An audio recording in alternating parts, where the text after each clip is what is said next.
মুসা নবী একদিন আল্লাহর কাছে কয়, আল্লাহ ফেরাউন এত জ্বালান জ্বালায়, তুমি কি ফেরাউনকে গজব দিয়া ধ্বংস করতে পারো না?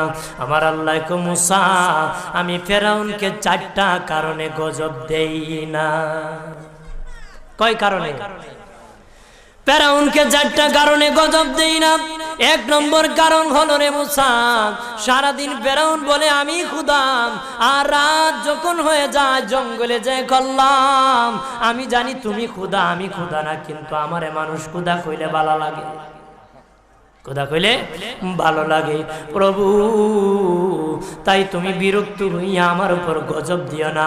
আল্লাহ বলে, মুসা রে, ওই ফেরাউনের রাত্রির দুয়ার কারণে আমি আল্লাহ তার উপর গজব দেই না।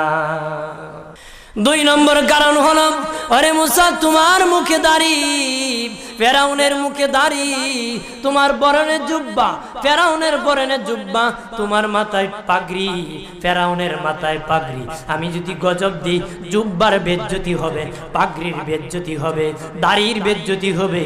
মুসা রে, ওই জুব্বার পাগড়ির ইজ্জত রক্ষার কারণে আমি আল্লাহ ফেরাউনকে গজব দেই না। 3 নম্বর কারণ হলো, আল্লাহ বলেন, মুসা রে মুসা, 3 নম্বর কারণ হলো, ফেরাউনের বাড়িতে একটা এতিমখানা আছে। প্রতিদিন দুপুর বেলায় এতিমরা ফেরাউনের বাড়িতে মেহমানদারি করে।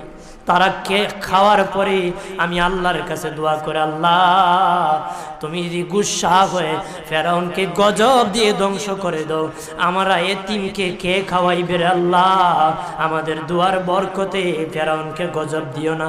আল্লাহ বলে, মুসা রে, এতিমের দুয়ার কারণে আমি আল্লাহ গজব দেই না।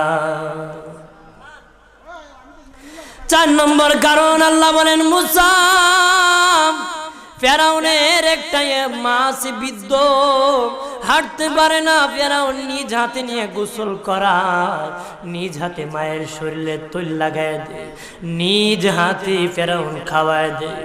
যখন খাওয়ানোর পরে মা বিছানার মধ্যে ঘুমায় যায়, ওই ফেরাউনের মা আমার কাছে 2টা হাত বাড়ায়, আল্লাহ আমার ফেরাউনকে যদি গজব দিয়ে ধ্বংস করে দাও, আমি মায়ের সেবা কে করবে? আল্লাহ বলেন, মুসা রে, ফেরাউনের মায়ের দুয়ার কারণে আমি আল্লাহ গজব দেই না।